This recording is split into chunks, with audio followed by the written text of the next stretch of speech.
पहाड़ी मुल्क चैनल में आपको स्वागत। खूबसूरत हमारा पहाड़ और यूँ पहाड़ का लोग बहुत मेहनत कर और कक भर जाएगी भी अलग अलग गांव पर से शहरों में मकान बने या कुछ इन मेहनत का काम करे कि जो पहाड़ी को नाम सदैव अग्नि रहन।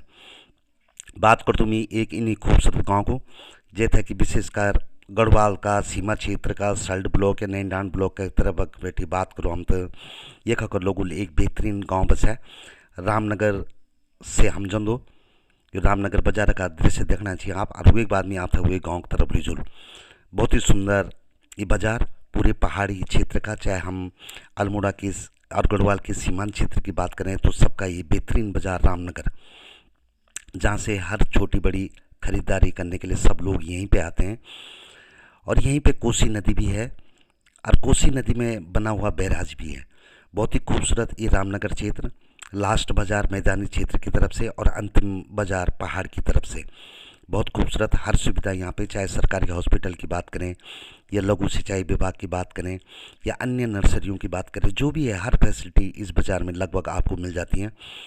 बस अड्डे भी यहाँ से मिल जाते हैं। पहाड़ों के लिए ये द्वार है विशेषकर गढ़वाल और कुमाऊं सीमा के क्षेत्र के गाँव के लिए। मौका मिला हमको भी यहाँ पे जाने का और देखा यहाँ पे सुंदर सी ये नहरें बनी हैं। नहर के किनारे ही खूबसूरत सी ये बसें खड़ी हैं जो कि पार्किंग की हुई है और यहीं पे होटल भी बना हुआ है कोसी नदी के ऊपर बैराज के बगल में। बहुत शानदार पार्क बच्चों के खेलने के लिए और खाने पीने की भी सुविधा है यहाँ पे। और ये शानदार बैराज में हम पहुँचे बहुत ही खूबसूरत ढंग से। और पूरे क्षेत्र की हम अगर मैदानी क्षेत्र की बात करो तो यहाँ से सिंचाई भी होती है। और ये बोर्ड बता रहा है कि यहाँ से हल्द्वानी रामनगर नैनीताल हर क्षेत्र कितनी दूर है। हमारा पड़ाव था कि हमने जाना है टेढ़ा जो कि सीताबनी की तरफ लगता है। और ये शानदार जल आप देख सकते हैं यहाँ पे बैराज में। और यहाँ से सिंचाई की सुविधा हर क्षेत्र के लिए मिलती है। मैदान के जितने गांव तक ये पानी पहुँच सकता है वहाँ तक पहुँचाने की कोशिश होती है। बेहतरीन ये कोशिश सरकार की और शानदार सिंचाई और शानदार खेती होती है। ये रास्ता हल्द्वानी के लिए गया लेकिन हमारा जो पड़ाव था वो था टेढ़ा की तरफ। और ये सीताबनी यहाँ से लगभग 23 किलोमीटर तो पाटकोट यहाँ से करीब 28 किलोमीटर की दूरी पे जैसे कि बोर्ड पे लिखा हुआ है। शानदार टेढ़ा गांव यहाँ से लगभग 4 किलोमीटर की दूरी पर यहाँ पे चौकी पूरा वन क्षेत्र जहाँ नज़र जाती है हरे भरे पेड़ दिखाई देते हैं। खूबसूरत सही गांव और कुछ लोग पैदल जाते हुए क्योंकि गांव एकदम नज़दीक है रामनगर से और बाज़ार उनका भी मुख्य तौर पे रामनगर है।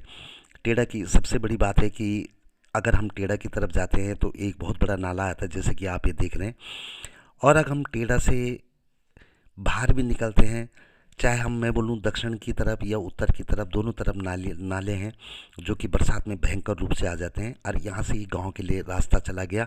हम गए सीताबनी वाले रास्ते से टेढ़ा की तरफ गांव में जाने के लिए। यहाँ पर शानदार रामनगर बाज़ार भी यहाँ से दिख जाता है और बहुत ही खूबसूरत ये सड़क और सड़क की दूसरी तरफ ये खूबसूरत सा ढाला जो छी एकदम प्राकृतिक सौंदर्य की बात करना चाहिए। चमचमाती रोड और हजारों जीप यख रोज जंदी क्योंकि आजकल टूरिज्म का टाइम आज हुए नहीं रहा। कुछ दिन बाद से 1 नवंबर बैठे शुरू हो जाल और वो एक बाद एक छठाई को चानम कनम ये देखो टेढ़ा गाँव थोड़ा थोड़ा दिखी में जो कि शुरू हो गया। और पूरा चारों तरफ बैठे खाली मल्ला छोड़ के ऊपर की तरफ छोड़ के पूरा टेढ़ा जो है कहीं ना कहीं ये 2 नालों से घिरा हुआ है। अगर बरसात में पानी आ गया तो बहुत दिक्कत हो जाती है। बहुत ही खूबसूरत सा छोटा सा बाज़ार यहाँ पे वन क्षेत्र में। और यहीं से गाड़ियाँ सीताबनी के लिए गुजरती है जो कि टूरिस्ट क्षेत्र है। इसके विषय में मैं भी आपको कभी फिर दोबारा बताऊँगा। और यहीं से हमको मौका मिला टेढ़ा गाँव में जाने का। पक्की सड़क से ये नाले के ऊपर ही सड़क बनी हुई और खूबसूरत ये हम स्कूटी से जा रहे थे। थोड़ा हिल रहा है ये कैमरा तो आप ज़रूर सहयोग बनाए रखना। और यहाँ पे देखो ये निशान लगे हुए हैं क्योंकि यहाँ पे बहुत सारे रिसोर्ट बन गए टेढ़ा में चाहे ऊपर की तरफ बोले नीचे की तरफ बोले। और ये नाले का देख ही रहे हैं आप जो विवरण मैंने बताया गांव के दोनों तरफ और नीचे की तरफ ये शानदार टंकी जो कि इसके विकास की बात करती है और हर घर जल नल की व्यवस्था इसी टंकी से होने वाली है। और हम धीरे धीरे पहुँचे टेढ़ा गांव में ये पगडंडी से होते हुए। बहुत ही खूबसूरत टेढ़ा एक नज़र में कुछ पुराने छान जहाँ की गौशालाएं जिसको बोलते हैं, और समृद्धि की एक पूरी कहानी, लहलहाते खेत, शानदार मकान, डबल स्टोरी के, कोई सिंगल स्टोरी के, लेकिन हर पक्के मकान टेढ़ा में बन चुके हैं। वो ज़माना गया जब यहाँ पे कच्चे मकान होते हैं, पेड़ों से आच्छादित और चारों तरफ से पहाड़ियों से घिरा हुआ एक खूबसूरत गांव। छतों में देख सकते हैं आप पानी की टंकियाँ इस गांव की समृद्धि की बात करती हैं। लगी हुई ये डिश और बेहतरीन सुविधाएं भी यहाँ, चाहे हाई स्कूल की बात करें या प्राइमरी स्कूल की बात करें या आंगनबाड़ी की बात करें या हम बात करें स्वास्थ्य सेवाओं की, सब बेहतरीन है। गांव में सिंचाई की भी बेहतरीन व्यवस्था है। लहलहाते खेत इस बात की गवाही दे रहे हैं कि गांव बहुत ही समृद्ध है खेती के मामले में। पहाड़ से कभी ये लोग यहाँ टेढ़ा आए थे और ऐसे कच्ची झोपड़ियों में रह करके फिर उन्होंने आज ही पक्के मकान बनाने शुरू कर दिए या बन गए हैं, समझो लगभग लगभग। कच्चे मकान बहुत कम दिखते हैं और ये लहलहाते खेत धान की इस बात की गवाही दे रहे हैं कि टेढ़ा अब पहले वाला टेढ़ा नहीं रह गया, एक समृद्ध टेढ़ा बन चुका है। लगभग 500 मौसू का ये गाँव, तला टेढ़ा मल्ला टेढ़ा, और गाँव में नहर की बेहतरीन सुविधा जो ऊपर से आती है और एक ढलान में ये गांव है। यहाँ कोई बाढ़ का भी असर नहीं होता क्योंकि ऊपर से जो पानी आता है सीधे नीचे निकल जाता है और दोनों तरफ सड़कें चारों तरफ से घिरी हुई, अलग अलग रास्ते। और ये जो नहर है ये खेतों के बीचों बीच में, गांव के बीचों बीच में 2-3 साइड में बनी है ताकि सिंचाई की बेहतरीन व्यवस्थाएं हो सके। बहुत ही खूबसूरत। और हमको जब मौका मिला तो हमने कहा बिल्कुल ऐसे सुरम्य गांव का, खूबसूरत गांव का नज़ारा आपको भी करवाना चाहिए और ज़रूर आप यहाँ पे आइए। बहुत सारे यहाँ पे बड़े बड़े होटल भी खुल चुके हैं, तो होम स्टे भी खुल चुके हैं, आप वहाँ पे भी रह सकते हैं। बहुत बेहतरीन गांव, विशेषकर कुमाऊँ क्षेत्र, अग्रवाल क्षेत्र के लोग यहाँ पे रहते हैं। ऐसे ही एक घर में जाने का मौका मिला, पहाड़ की तरह गाय बच्ची भैंस सब कुछ यहाँ पे, छोटी मोटी सगुड़ियाँ, और गांव में गांव की तरह ही बैठे ये बुजुर्ग माता जी यहाँ पे बैठी हुई हैं। तो उनकी जो बच्चे हैं, नाती पोते हैं, वो अपने काम धाम पे लगे हैं। पक्के मकान, घर में फ्रिज, इस बात की कथा बोल रहा है कि टेरा एकदम आधुनिक गांव बन चुका है। बाहर लगी ये कुर्सियाँ और गांव की तरह यहाँ पे कुछ बकरियाँ, कुछ मुर्गियाँ और अपनी काम धाम में व्यस्त ये सभी नवयुवक लोग देखो छान में काम करते हुए, जर्सी गाय भैंस, और ये नौजवान यहाँ पे धान लाते हुए खेत से।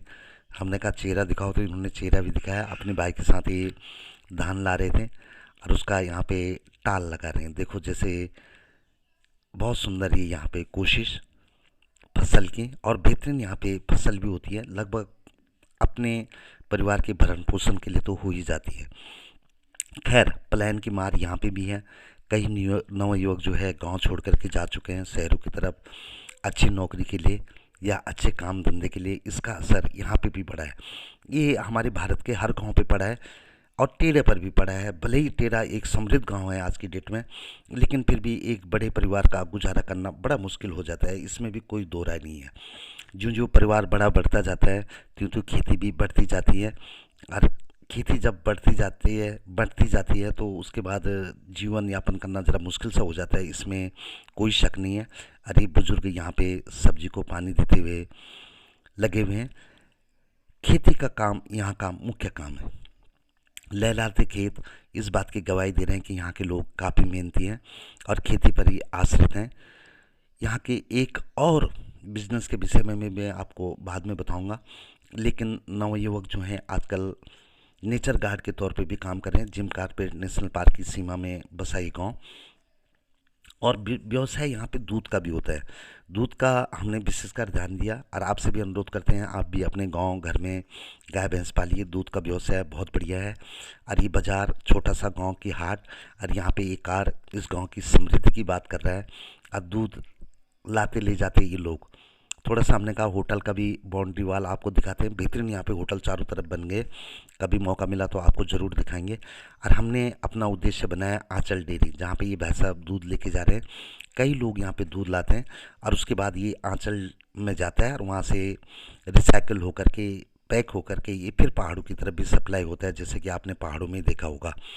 आंचल एक बेहतरीन संस्था जो कि बेहतरीन काम कर रही है। ऐसे यहाँ पे 3-4 संस्थाएं काम कर रही हैं, लेकिन हमको आंचल में जाने का मौका मिला जहाँ पे दूध की चेकिंग होती है, कंप्यूटराइज सिस्टम लगा हुआ है, और दूध की चेकिंग के बाद उसमें फैट कितना है या एसएनपी कितना है वो पूरी यहाँ पे जांच होती है, और दूध की क्वालिटी के ऊपर भाव तय हो जाता है। ये कंप्यूटर ही पूरा तय करता है।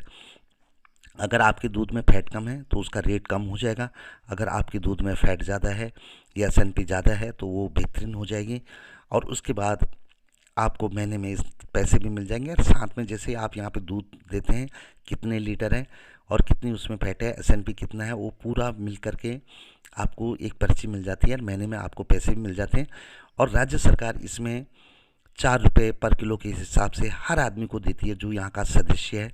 लोन भी उनको मिलता है यहाँ से, और यहाँ पे चारा भी आता है जानवरों के लिए।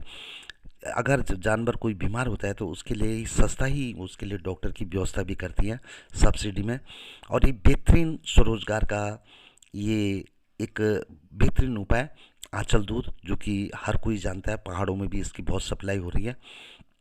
इसीलिए आपसे अनुरोध है कि ज़रूर आप भी गाय भैंस पालें, और ऐसे ही वहाँ पे पहाड़ों में डेयरी बनाए तो ज़रूर एक बार प्लान रुक जाएगा। बड़ी कोशिश यहाँ पे, और शानदार ये मौका एक बेहतरीन है दुग्ध व्यवसाय का। आप देख रहे हैं बहुत शानदार ढंग से काम होता है, एकदम पारदर्शिता से, और महीने में पैसे भी आ जाते हैं। और उसके बाद 4 रुपये पर लीटर राज्य सरकार की तरफ से जो आपको मिलता है वो सीधा आपके खाते में आता है। भले ही एसएनपी आपकी 8 के ऊपर ही होना चाहिए और फैट भी आपका 8 के ऊपर ही होना चाहिए लगभग, तो बेहतरीन एक व्यवस्था बन जाती है, और बहुत सुंदर ये काम यहाँ पे देखने को मिला।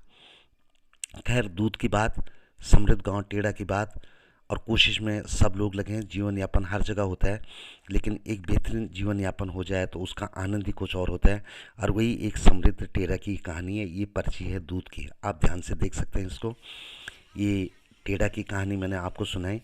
कैसा लगा आपको इस समृद्ध टेढ़ा की बात, जहाँ घर घर में गाड़ी पहुँच चुकी है।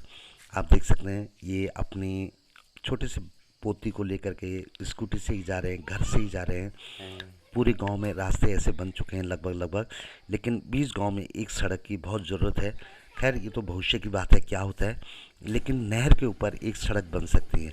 तो ये समृद्ध टेढ़ा की ये कहानी मैंने आपको बताई। कैसा लगा आपको, ज़रूर अपने कमेंट लिखना, शेयर करना और सबको भेजना। धन्यवाद।